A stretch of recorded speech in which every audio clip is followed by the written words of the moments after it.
اگلے 3 روز گورجیت نے انتظار کی سولی پر لٹک کر بتائے۔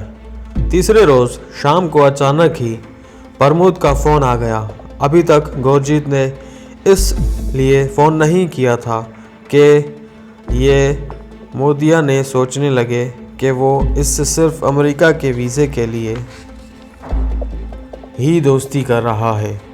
پرمود نے اس کا حال چال دریافت کرنے کے بعد اگلے روز اتوار کی چھٹی کی وجہ سے اسے دوپہر کے بعد اسی جگہ ملنے کے لیے کہا تھا، اور اس کے علاوہ اس نے فون پر اور کوئی بات نہیں کی تھی۔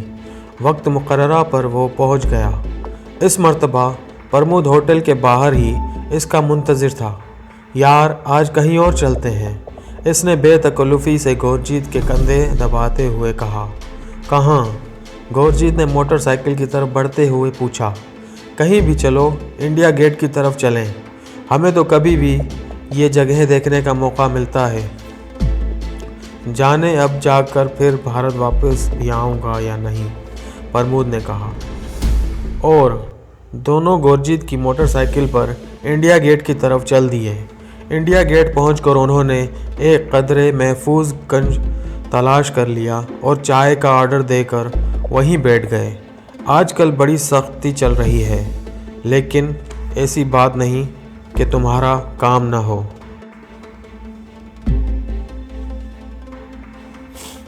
لیکن میری خواہش تھی کہ میں اپنی موجودگی میں ہی تمہارا کام مکمل کروا جاؤں۔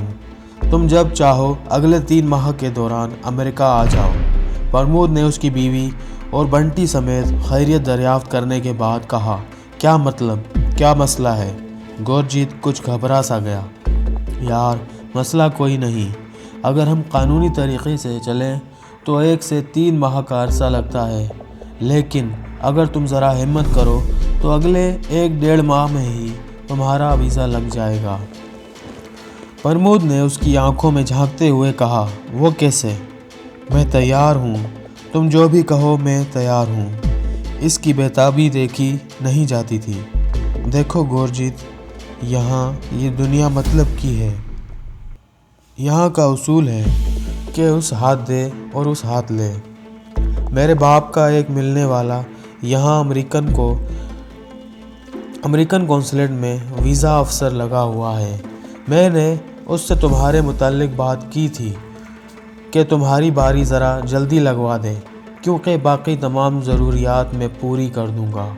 آج کل میرے فادر کی طرف سے تمہارے لیے لیٹر اور گارنٹی وغیرہ بھی آ جائے گی۔ وہ سالہ کسی طرح مانتا ہی نہیں، لیکن پھر اچانک ہی اس نے مجھ سے ایک کام کہہ دیا۔ اس کا کہنا کہ اگر تم یہ کام کرتے رہو تو وہ اگلے 3 ماہ کے اندر تمہارا ورک پرمٹ بھی بنوا دیں گے۔ اس طرح تم گرین کارڈ کے اہل ہوگے اور اپنی بیوی اور بچی سمیت آسانی سے امریکہ جا سکو گے، جہاں تمہارا یہ بھائی تمہارے لیے باقی تمام بندوبست کر دے گا۔ پرمود نے جان بوجھ کر بات ادھوری چھوڑ دی۔ کیا کام ہے وہ؟ گورجیت سنگھ نے بڑے اشتیاق سے پوچھا۔ مجھے تو خود سمجھ نہیں آتی، لیکن اس نے بتایا کہ وہ جو بھی مہمان پرائم منسٹر کے ساتھ میٹنگ پر آتے ہیں ان کی فہرست تمہارے پاس کچن میں بھی آتی ہے کہ ان کے پسندیدہ کھانے کیا ہیں، تاکہ ان کی مرضی کے مطابق کھانے تیار کیے جا سکیں۔ کیا ایسا ہوتا ہے؟ پرمود نے بظاہر بڑی ہی معصومانہ انداز سے اس طرح یہ بات پوچھی جیسے واقعی کسی بات سے کچھ لینا دینا نہ ہو۔ ہاں، جب کبھی کوئی خصوصی کانفرنس وغیرہ ہوتی ہے یا کوئی غیر ملکی وفد آئے تو ایسا ہی ہوتا ہے، گورجیت سنگھ نے جواب دیا۔ دراصل مجھے تو یار سمجھ میں نہیں آئی کہ وہ گورا کہہ رہا تھا کہ تم صرف یہ کرو کہ ایسے مہمانوں کی فہرست انہیں پہنچا دیا کرو، پرمود نے اچانک ہی کہہ دیا۔ گورجیت کے چہرے پر ایک لمحے کے لیے الجھن کے آثار دکھائی پڑے، جس پر پرمود فوراً محتاط ہو گیا۔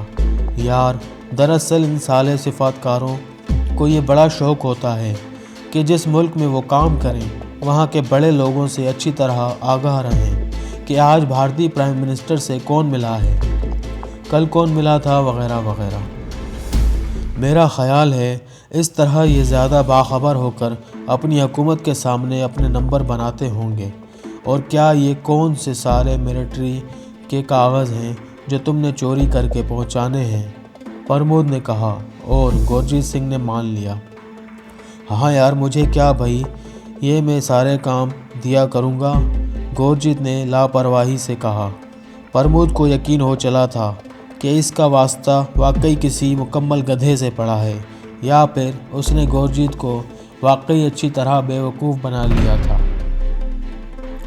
اس کے بعد گورجیت سے ہر تیسرے چوتھے روز اس کی ملاقات ہوتی اور اسے وزیر اعظم بھارت کے ساتھ ملنے والے ان مہمانوں کی فہرست کاغذ پر لکھ کر لا دیا کرتا، جو پھر پرمود پر احسان کرتے ہوئے امریکی گورے کو منتقل کر دیتا۔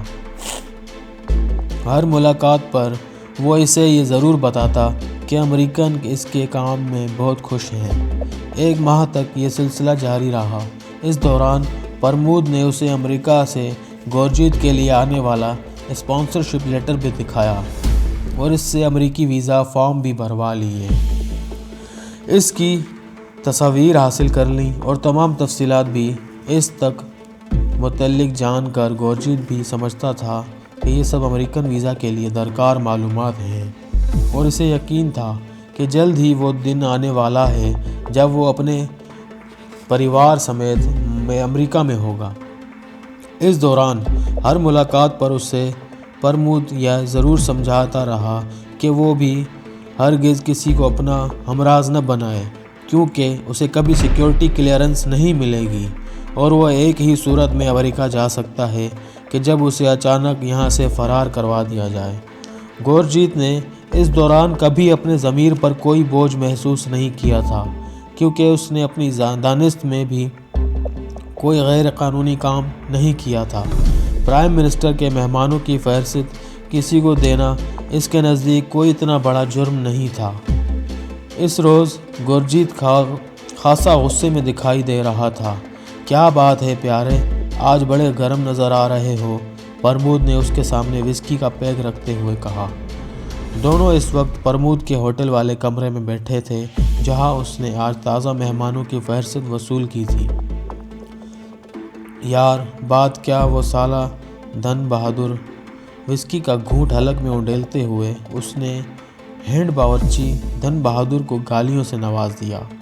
کیا ہوا دھن بہادر کو؟ پرمود نے دلچسپی کا مظاہرہ کیا۔ وہ خود شراب نہیں پی رہا تھا، کیونکہ اس نے گورجیت سنگھ سے کہہ رکھا تھا کہ امریکی ڈاکٹروں نے کم از کم 5 سال سے اسے سختی سے پابند کیا ہے کہ وہ شراب چھو کر بھی نہ دیکھے، اس طرح اس کی جان بھی جا سکتی ہے۔ اس نے انگریز زبان کی کسی ایسی بیماری کا نام لیا تھا جس کا مطلب اگر گورجیت سنگھ ڈکشنری میں بھی تلاش کرنے لگتا تو شاید تلاش نہ کر پاتا۔ سالہ 1 ہفتے سے ٹرخا رہا ہے۔ ادھر گاؤں سے باپو کے 3 فون آ چکے ہیں۔ ماں بیمار ہے اور باپو سالہ مجھے فون پر گالیاں دے کر گاؤں آنے کے لیے کہتا ہے۔ گورجیت نے کہا، اس میں رکاوٹ کیا ہے؟ چھٹی کیوں نہیں دیتا وہ؟ اس نے نیا پیگ تیار کر کے گورجیت کی طرف لڑکایا۔ گورجیت نے پہلے دھن بہادر کو گالیوں سے نوازا، پھر اچانک ہی اس نے لاشعوری طور پر ہی شاید وہ فقرہ کہا جس نے پرمود کو چونکا دیا۔ سالہ ساری رات مجھے جگائے رکھا جیسے میں نے حملہ کرنا ہے پاکستان پر۔ کیا مطلب پاکستان پر حملہ؟ میں کچھ سمجھا نہیں۔ پرمود نے حیرت انگیز طور پر اپنے تاثرات چھپا لیے اور اگلا پیگ بھی تیار کر لیا تھا۔ اب گورجیت کو واقعی چڑھنے لگی تھی۔ یار مجھے تو کچھ پتہ نہیں، وہ کیا نام ہے اس کا؟ سیاچن، وہ برفانی علاقہ ہے۔ اس پر حملہ کرنے کی باتیں سالے ساری رات کرتے رہے اور ہمیں ساری رات بے آرام کیا۔ گورجیت اب کھل رہا تھا۔ سیاچن، اچھا وہ جو نارتھ میں ہے، برفانی علاقہ، لیکن وہاں ایسا کیا رکھا ہے جس پر یہ لوگ حملہ کریں گے؟ پرمود نے اسے چھیڑ دیا۔ میں یار کون سا وہاں موجود تھا؟ ہم تو درمیان میں ڈرنکس وغیرہ لے کر جاتے تھے، یا پھر میں نے صبح کا بریک فاسٹ ناشتہ ان کے سامنے رکھا تھا۔ اس پر باتیں کر رہے تھے وہ۔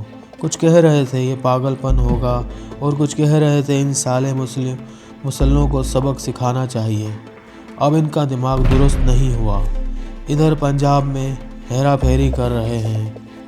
گورجیت نے اپنی روح میں بولتا چلا گیا اور اس کی زبان سے نکلا ایک لفظ پرمود کے ذہن پر نقش ہوتا رہا، چلو یار جہنم میں جائیں سب، تمہارا کام اگلے 10-15 دنوں میں بن جائے گا، میں جانے سے پہلے تمہارے ٹکٹ کا بندوبست کر جاؤں گا۔ باقی جو بہانہ کرتا تھا ان سکھوں کے انداز میں کہا۔ پرمود کی خواہش تھی کہ اب جلد از جلد گورجیت یہاں سے نکلے اور وہ یہ اہم خبر محفوظ ہاتھوں تک پہنچائے۔ پرمود اس کا کور نیم تھا اور اس نے کمال فن کا مظاہرہ کرتے ہوئے بھارتی پرائم منسٹر کے اس باورچی تک رسائی حاصل کر لی تھی۔ اسے گورجیت کا نام اور ہانگ کانگ میں اس کے کچھ عرصہ قیام سے متعلق بتایا گیا تھا، بس یہی ایک ٹپ اس کے کام آ گئی اور اس نے گورجیت کو کلٹیویٹ کر لیا۔ اس نے اپنی تربیت کا شاندار مظاہرہ کرتے ہوئے گورجیت سنگھ کو کٹ آؤٹ بنایا تھا اور بڑی کامیابی سے وہ اپنے ملک کو بھارتی پرائم منسٹر ہاؤس میں ہونے والی اہم میٹنگز کے شرکاء کے ناموں اور تفصیلات سے آگاہ کرتا رہا۔ رات دیر گئے گورجیت کی واپسی ہوئی۔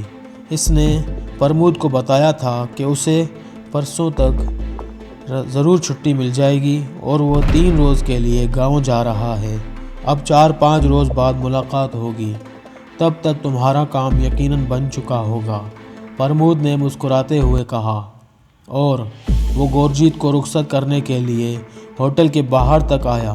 اسے ایک ٹیکسی پر سوار کروانے کے بعد اس نے بے چینی سے اپنے کمرے میں آ کر فہرست کا جائزہ لیا اور اس کے دل کی دھڑکن تیز ہونے لگی۔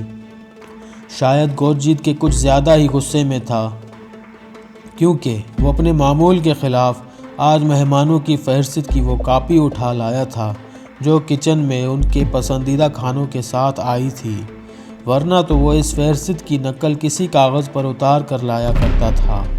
اس فہرست میں جو نام درج تھے ان کے عہدے بھی ساتھ ہی لکھے تھے۔ جیسے جیسے وہ نام پڑھتا جا رہا تھا ان کو اپنے خون کی گردش تیز ہونے کا احساس ہو رہا تھا۔ ڈائریکٹر جنرل را، GOC northern command, defence secretary, commander in chief بھارتی افواج، ایک ایک نام اس کے دل و دماغ میں گونج پیدا کر رہا تھا۔ اس کے ساتھ ہی ناردرن ایریا میں بھارت کی طرف سے پاکستان پر فوج کشی کی باتیں اس کا ماتھا ٹھنکا اور مائی گاڈ کیا بھارتی سیاچن کے برفیلے میدانوں پر قبضہ کرنے والے ہیں؟ اس نے اپنے آپ سے سوال کیا۔ گزشتہ دنوں سے وہ بھارتی اخبارات میں اس حوالے سے کچھ مضامین دیکھ رہا تھا، تو یہ بات ہے، اس نے اپنے آپ سے کہا، اور دوسرے ہی لمحے وہ ہوٹل سے باہر تھا۔